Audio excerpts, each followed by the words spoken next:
Hey folks, in this video I'm going to share with you 4 tips on making a minimalist wedding. Weddings are beautiful and wonderful and great, but they are heavily commercialized. And in many ways, we spend extravagant, huge, crazy, high amounts of money on weddings. And this is money that can be used in a more intentional manner. Weddings don't have to necessarily be very fancy in order to be very meaningful, and they certainly don't have to be very expensive. And while I hope that you use my tips, you certainly don't have to use all of them, but I hope that they provide some level of inspiration for your own wedding. So I think one of the first things to mention is the wedding ring itself. This is the thing that you're going to wear for the rest of your life, so it should be something that is meaningful to you and has intentionality. Now, most wedding rings are super expensive, and some people estimate it should be a quarter or a half of your salary, annual salary, which can be super high, and you could totally use that money for something like a down payment on a house. But a lot of wedding rings use a lot of diamonds, and while diamonds are certainly beautiful, and I think if you want to have a diamond on your wedding ring, you should, but they can be extremely extravagant, and what my partner and I ended up doing was going with a very simple wedding band. Wedding bands are not only less expensive, but there's an elegance to them. They have somewhat of a classic look to them, and in many ways, it fits our personality. Something simple, doesn't need a lot of engravings on it, doesn't have to have lots of fancy contraptions, just solid metal. Additionally, some wedding rings with extravagant diamonds that are very expensive have insurance premiums that go on it. And when you have a simple wedding band, you don't need insurance because the likelihood that you'll actually lose the diamond or the diamond will fall off is very, very low. The wedding dress and the wedding suit are also these traditional things that, for most guys at least, it's a tuxedo. But I decided to go with just a plain suit that looks good.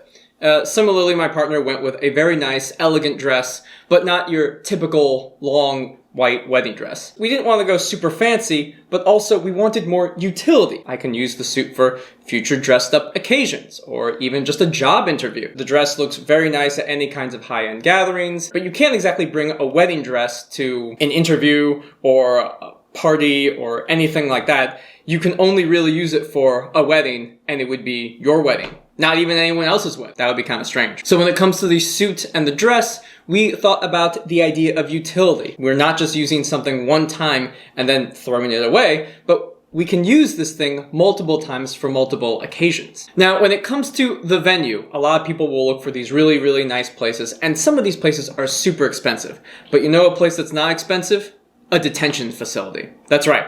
I got married at a detention facility because they're magistrates at a detention facility. So all jokes aside, literally I was gonna just go to a courthouse, but the magistrates were just next to the courthouse in the detention facility, so my partner and I got married in a detention facility. But literally you don't have to spend thousands of dollars on a fancy wedding venue, and additionally, due to the coronavirus and the pandemic, not a lot of people are coming around to actually visit, and we don't want to have large groups of people gathering together. That's just a recipe for disaster. So when it came to the number of people at the wedding, it was just my partner and I and 2 witnesses, and then there was the magistrate. So in all, it was still very simple, very nice, and we didn't have to spend extravagant amounts of money on a venue. So at these large venues, and you have extended family and friends from all over coming to visit, they want to talk to the bride and groom. That's the people. That's like the center of attention. But rarely during the time will you have any opportunity to actually talk to them. So rather than having a big fancy venue, we want to have a smaller,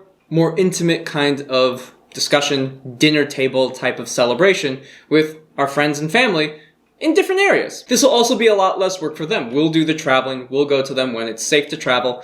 And I think that would actually be a better, more intimate, loving kind of get-together and celebration of our wedding. Additionally, and I think this is very important, we say our wedding vows once at our wedding, but it would be good to repeat those vows. Just a reminder of the commitment that you make to your partner. And lastly, the last tip that I want to talk to you about, something that you can be intentional about and save money on, is probably the most important: the food. So my marriage was very small. It was just my partner and I and our witnesses.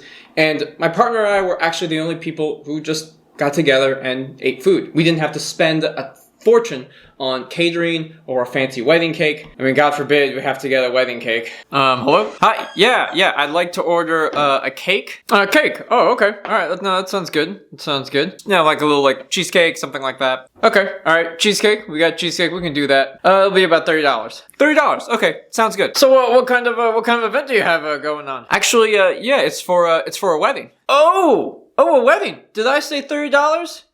I meant 100. What? So to wrap things up, you can save money on buying a very simple, elegant wedding ring. You can save money and have more utility by not necessarily buying a tuxedo and a fancy wedding dress, but a very nice dress, a very nice, classy suit that can be used for multiple things. You can get married at a courthouse, so you don't have to spend a fortune on a gigantic venue where you have to meet lots of people and they end up never talking to you or only talking to you briefly. And it's not as intimate, it's not as personal. It's not as meaningful. And then lastly, the food. You can just have some nice food that is meaningful and special to you and your partner. When you think about your marriage, it should be very intentional.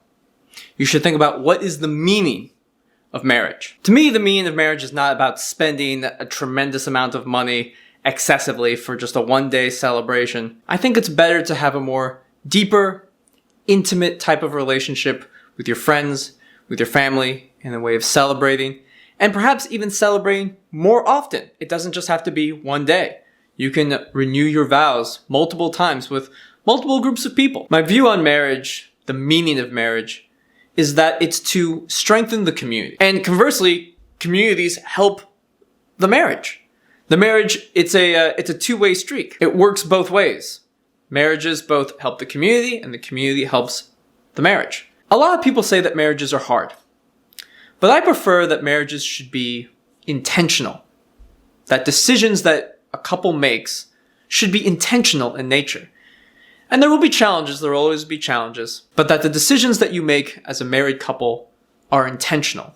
You do things not necessarily for yourself, but for the couple, for the marriage. When you have the ideas of selflessness, service to your community, the community will give back to you, and your marriage will thrive. All right? I'll see you soon.